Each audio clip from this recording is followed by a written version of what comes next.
What's up, guys? So I know I have yet to make a video explaining the technology and the hardware that the Oculus Rift S consists of. Never really pointed out to you face to face. You just see me kind of as a tiny person in the corner of the screen.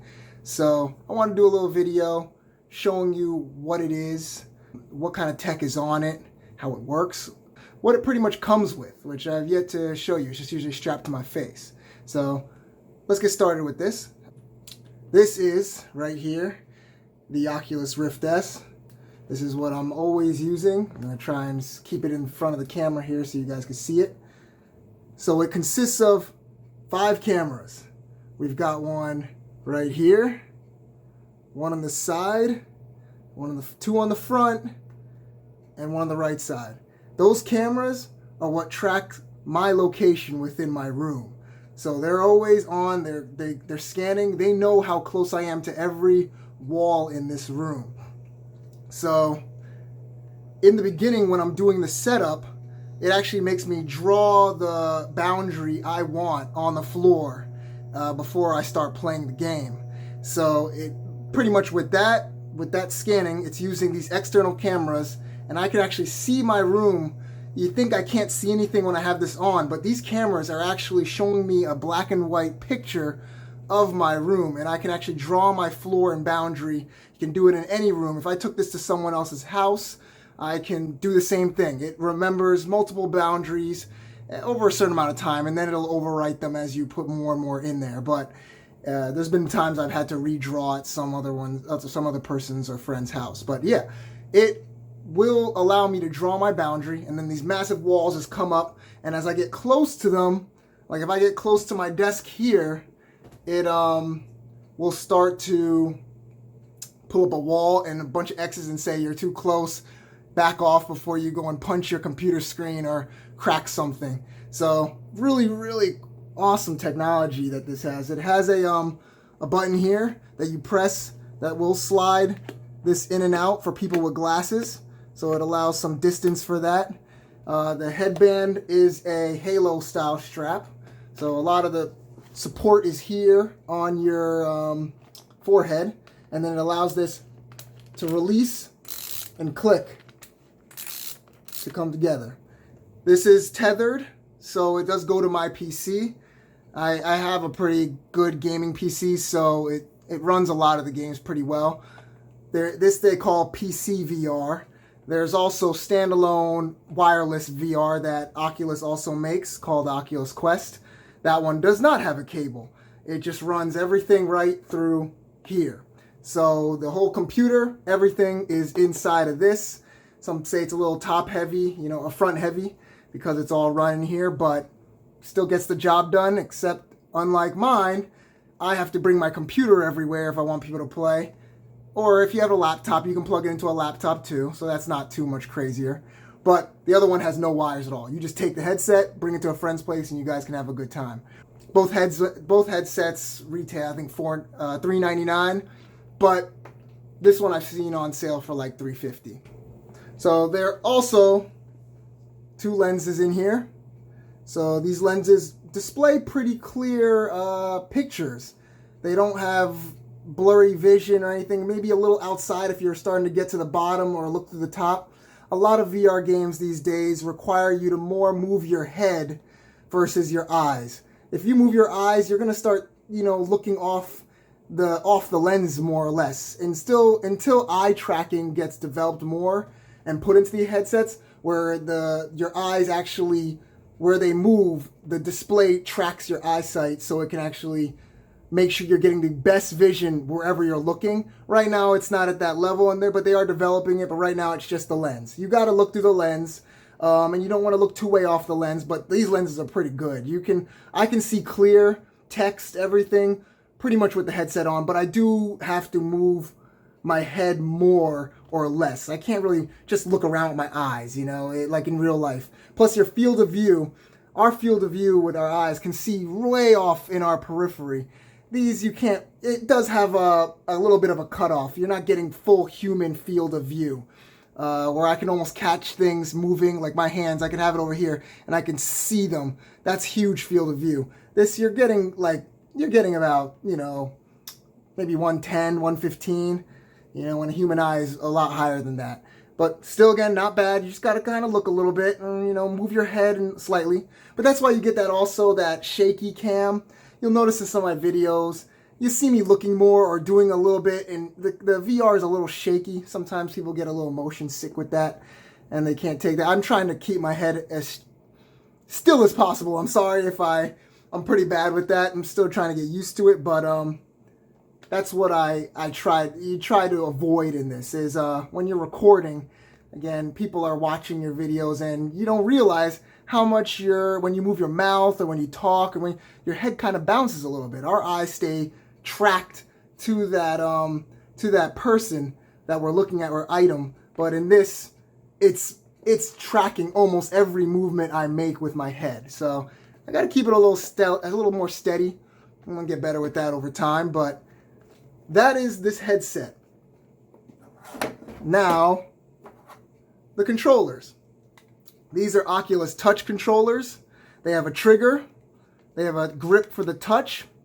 They have an A and a B button, or X and a Y, and a joystick. The joystick it clicks to. And there's a button on the bottom there to open a menu. So these controllers, they use infrared.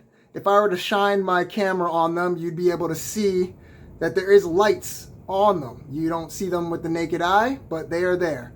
There are a bunch of little dots all around this ring. And that is what the cameras on the Rift S capture. They capture these rings on here. They have straps, because you don't want to go throwing these things at a window or at a TV screen. That would be real bad. There's a lot of games that you're doing a lot of really fast movements.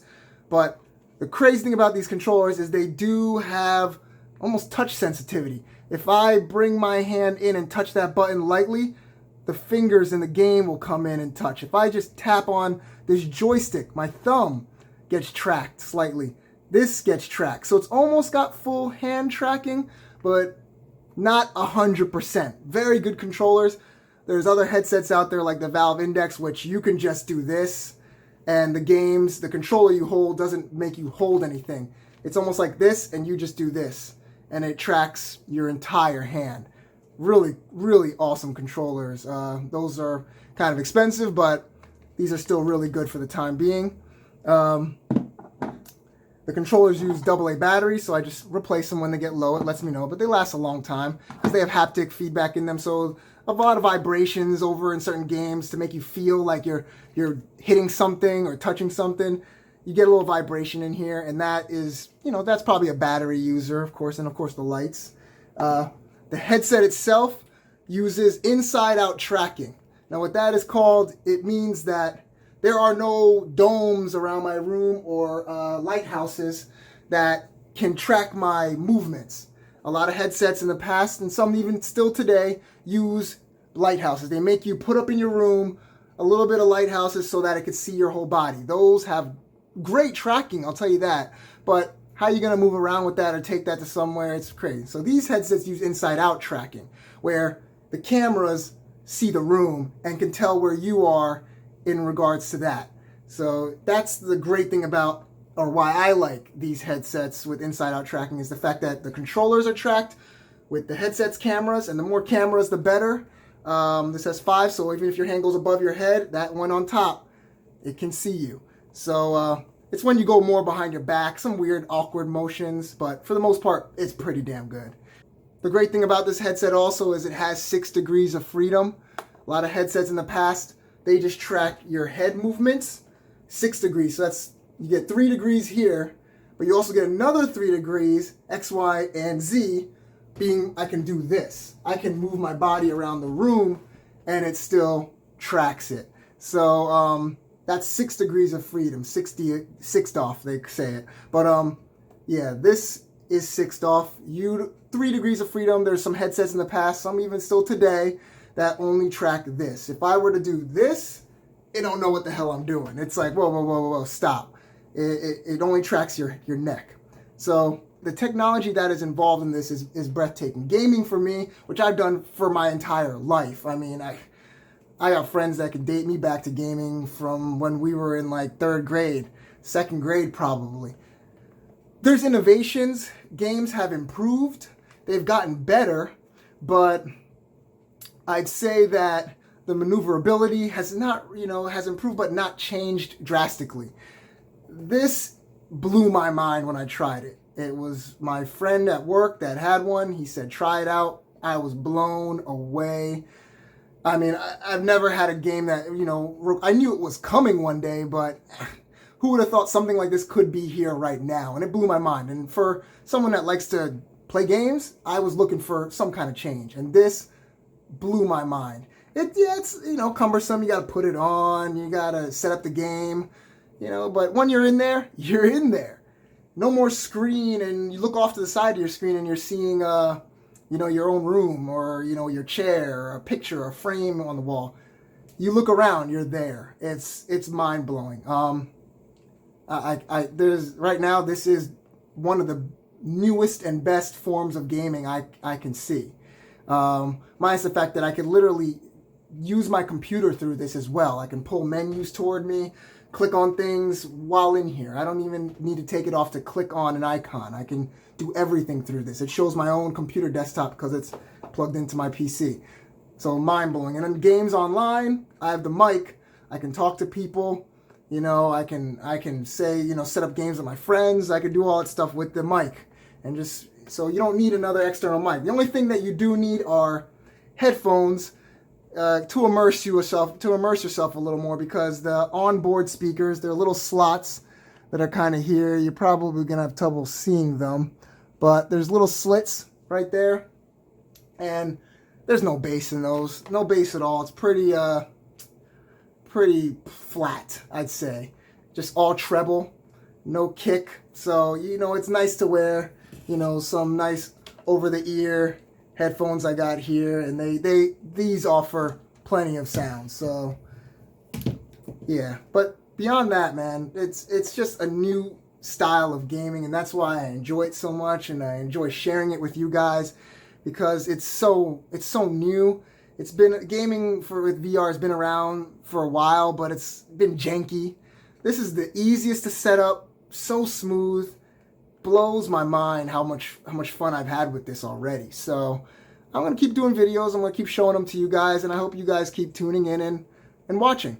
But I'll talk to you guys next time. If you have any questions, just shoot it to me in the comments, whether you're on YouTube or Instagram, wherever, I'll help you guys with whatever questions you need answered. But thanks for watching again. I'll talk to you guys in the next one. Bye.